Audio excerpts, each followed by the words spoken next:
우리 그 법정에서 나온 얘기 중에 이제 관용차 운행 일지하고 실제 근무 상황도 하고 충돌된다 이런 얘기도 나왔잖아요. 예.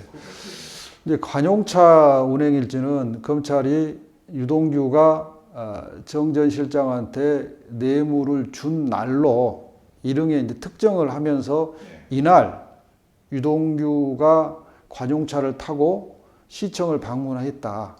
그러니까 이날 뇌물을 줬을 것이다. 이런 주장이거든요.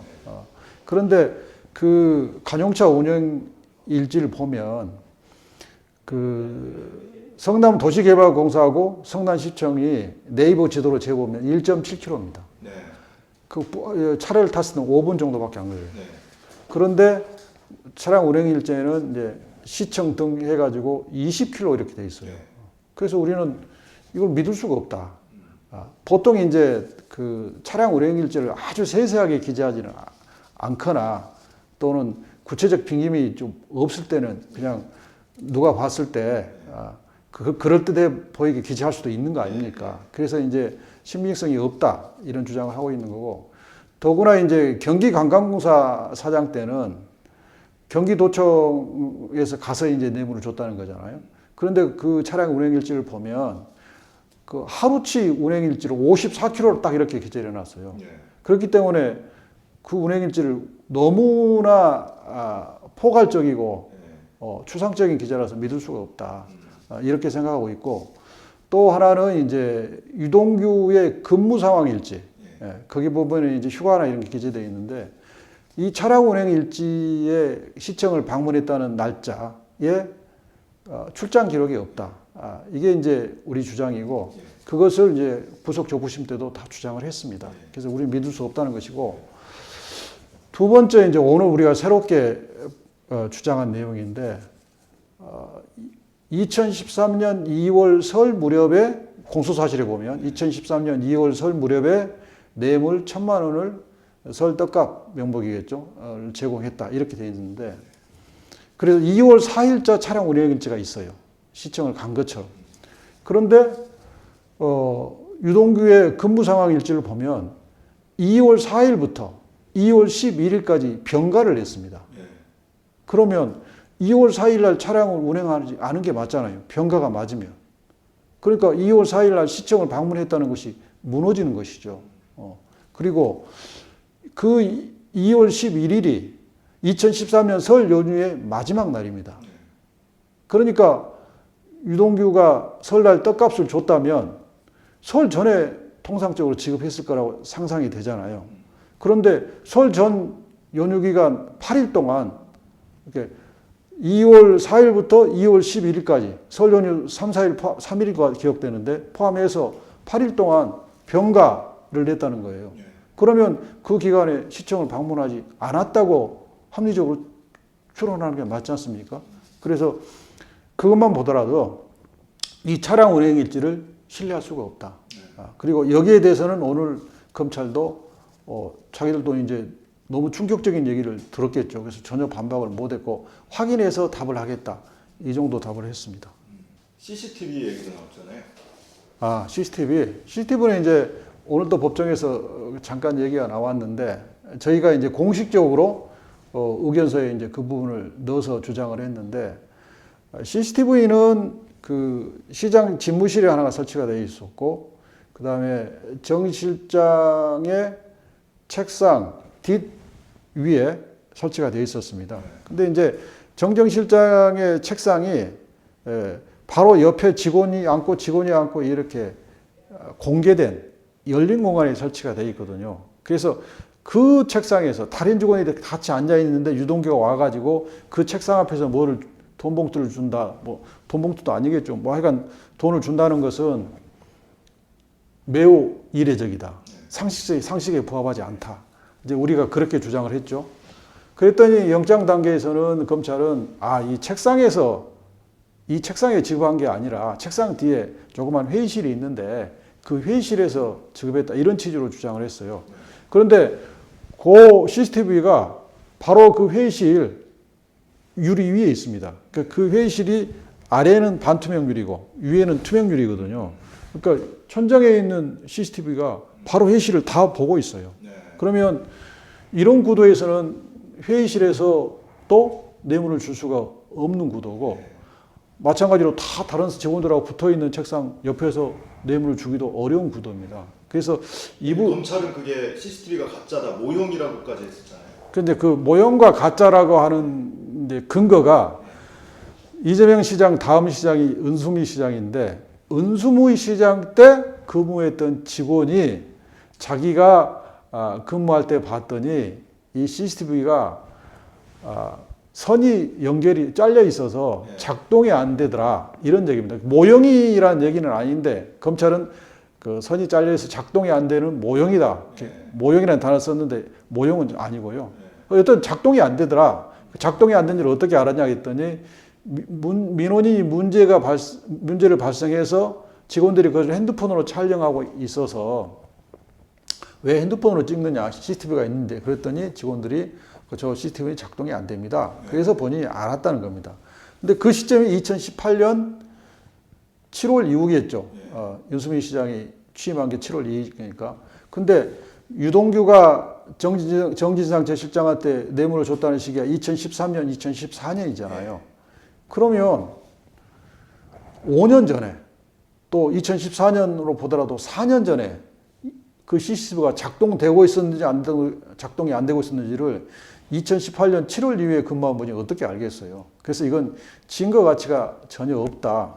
그리고 이 CCTV가 작동이 됐다는 것들은 언론에 검색을 해보면 여러 그 증거들이 이미 확인이 되고 있는 것으로 알고 있습니다. 정진상 전 실장이 판교의 아파트 분양대금 납입 자금 출처에 대해서 마치 의혹이 있는 것처럼 의견을 얘기를 했습니다. 근데 이 아파트 분양대금이 7억 600만 원 정도입니다. 그 다음에 풀옵션이나 발코니 확장된 것이 다 하더라도 7억 3,500만 원 정도거든요. 근데 그 당시 이 정진상 실장 가족이 가지고 있었던 까치마을 아파트에 살고 있었는데 전세 보증금이 5억 3,500만 원이고 또 계약금 두 번째 계약금 납부하기 위해서 1억 원을 농협은행에서 대출받아서 약 그 6억 3,500만 원 정도를 가지고 있었어요. 그러니까 차액 부분이 1억 정도밖에 안 나옵니다. 그러면 그 1억은 그 정진상 실장 가족들이 가지고 있는 예금 적금으로 충분히 납입이 가능한 그런 내용입니다. 그래서 이 부분에 대해서는 검사가 수사 때 피의자 신문조서 때 정 실장한테 물었습니다. 그리고 물은 것에 대해서 저희가 영장 실질심사나 또는 구속 접부심사 때 다 소상히 해명을 했고 증거 자료도 다 냈습니다. 그래서 첫 번째 이제 검사가 피의자 신문조서 때 물었고 또 지난 두 번의 재판 때도 문제 삼았던 부분이 지인한테 5,100만 원을 빌렸지 않느냐 하는 건데 그 지인한테 5,100을 빌려서 첫 번째 계약금 낼 때 그걸 사용을 했습니다. 그렇게 하고 그 돈을 어떻게 갚았냐면 2월 7일 날 2019년 2월 7일 날 5,100을 빌리고 3월 4일 날 새마을금고 적금 2천만 원을 만기를 찾고 그 다음에 3월 12일 날 아까 말한 농협은행에서 대출 1억 받아가지고 1억 2천을 만들어서 그 두 번째 계약금 7,060만 원 내고 그 다음에 남지기 가지고 5,100만 원 지인한테 변제를 합니다. 그게 3월 21일 날 지인한테 변제하거든요. 이거 완벽하게 클리어가 된 거죠. 그러니까 검찰 주장은 그것 외에도 이 정진상 실장 부인 계좌로 출처불명의 현금이 굉장히 많이 자주 입금이 됐다 이런 얘기잖아요. 그러니까 다른 자금도 그럼 다 소명이 되는 거예요? 다 소명이 되는데 이제 그 검사가 질문하고 그 피의자인데 질문했던 거, 그 다음에 이번 법정에 와서 또 문제를 제기했던 부분을 설명하면 첫 번째 꼭지가 그거고 두 번째는 이제 이걸 물었어요. 2019년 2월 28일 날 500만 원, 320만 원, 합계 820만 원을 CD기에 입금했는데 자금 출처가 뭐냐 이렇게 물었어요. 그래서 이 부분도 적부심 의견서에서 2019년 2월 25일 날 장이르는 상을 당해가지고 그때 부의금 들어온 돈으로 일부를 입금한 거다 이렇게 설명을 했고요. 그러니까 25일 날 장의상을 당했고 28일 날 820만 원을 현금을 CD기에 입금한 거죠. 그다음에 이제 5차 중도금 납부 날짜를 가지고 검찰이 좀 문제를 삼아요. 5차 중도금은 2021년 2월 5일 날 올해 납부하도록 돼 있어요. 그런데 3개월을 당겨 가지고 2020년 11월 5일 날 납부하거든요. 이거 이상한 거 아니냐? 이제 검사가 그렇게 묻는 거예요. 그래서 이제 뇌물 받은 돈으로 낸 거 아니냐 이거죠. 뭐 그러니까 어쨌든 이게 이상하다. 2월 달에 낼 중도금을 미리 낸 사람이 어디 있느냐? 이렇게 묻는 거예요. 그래서 이제 우리가 정 실장님의 배우자한테 확인을 했더니 미리 내면 이자를 감액해 준다 그래가지고 그 이자 몇십만 원을 아끼기 위해서 그래서 미리 냈고 그렇기 때문에 올해 내야 될 중도금이 7,066만 원인데 감액 받아가지고 7,031만 2천 원을 냈다는 겁니다. 그래서 이건 완벽하게 해명이 됐고 이 7,031만 2천 원을 내기 위해서 정 실장님의 사모님의 그 배우자가 예금 계좌 22개를 해지합니다. 그러니까 얼마나 열심히 금금 전략에서 살았겠습니까? 예금 계좌 22개를 해지했으니까. 그 다음에 이제 또 하나 묻는 게 2021년 3월 11일 날 새마을금고에 3,300만 원이 입금돼 있다. 이 통장이 개설됐다. 이 자금 출처 뭐냐? 이렇게 물으셨어요. 근데 여기 이것에 대해서도 적부심 의견서에 우리가 증빙자료와 같이 주장을 했는데 2018년 9월 10일 날 정 실장님의 장모, 그러니까 배우자의 어머니께서 5천만 원을 본인 우체국 예금 계좌를 해약을 해가지고 보내줍니다. 그게 예금 계좌에서 연결이 돼요. 그래서 이 해명이 됐어요.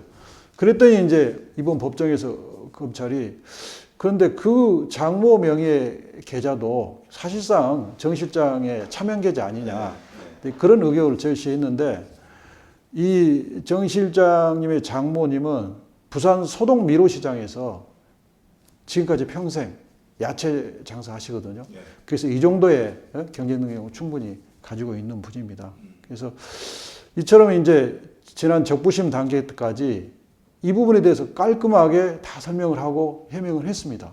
그런데 이 법정에 와서 검찰은 마치 전혀 이걸 모르는 것처럼 법정에서 의혹 제기를 했어요. 근데 그것은 저희들은 이건 언론 플레이다 이렇게 생각을 합니다. 그래서 그에 대해서는 굉장히 바람직하지 않다 이런 이제 유감을 강력한 유감을 표시합니다. 그러니까 이미 소명이 됐는데 그걸 검찰도 알고 있는데 언론 플레이용으로 법정에서 또다시 모르는 척 주장을 하고 있다? 저는 그렇게 생각하고 있습니다. 그다음에 이제 검찰이 현금들이 입금된 것들이 있다. 이제 이렇게 주장을 했는데 그건 이제 그 정정 실장님이 2012년 5월 달에 모친 칠순잔치가 있었고 2014년 7월 달에 부친 팔순잔치가 있었고 2019년 2월 25일 날 아까 말했듯이 장인어른 돌아가셔가지고 장례식이 있었고 2021년 10월 달에 부친 장례식이 있었습니다. 그때 이제 들어온 축의금이라든지 부의금을 현금으로 가지고 있었던 겁니다. 그리고 이제 하나 좀 중요한 부분이 저희가 지적을 했는데, 이제 검찰은 2013년 7월경부터 위례 신도시 아파트 분양 사업을 성남시가 하면서 미리 남욱동 대장동 일당을 사업자로 내정을 했다. 이렇게 이제 공소사실에 기재가 되어 있거든요. 그런데 또 공소사실에 보면 2014년 12월 무렵에 김만배가 남욱한테 네가 사업자로 전면에 나서면 이재명 시장이 싫어해서 사업자로 선정을 안 해줄 거니까 너는 뒤로 빠지고 내가 전면에 나서야겠다. 이런 취지로 김만배가 남욱한테 얘기했다는 취지로 되어 있습니다. 그러면 2013년 7월 달에 이미 정 시장, 제 실장이 유동규를 통해서 남욱을 사업자로 선정하기로 했다면 2014년 12월 달에 이재명 그 당시 시장이 지금 정진상 실장으로부터 그런 보고받고 그랬을 텐데 그렇게 남욱을 배제할 이유가 없잖아요. 그러니까 김만배가 남욱한테 그렇게 말했다는 사실은 거꾸로 가면 2013년 7월경에 정진상 실장이 남욱을 사업자로 선정하지 않았던 사실이 되는 겁니다. 그렇기 때문에 이 두 공소 사실이 충돌하는 거예요. 그래서 2013년 7월 달에 위례 아파트 분양 사업자로 정진상이 남욱을 사전에 내정했다 하는 공소 사실은 검찰 자체 공소 사실에 의해서 인정이 안 되는 구조를 가지고 있는 겁니다.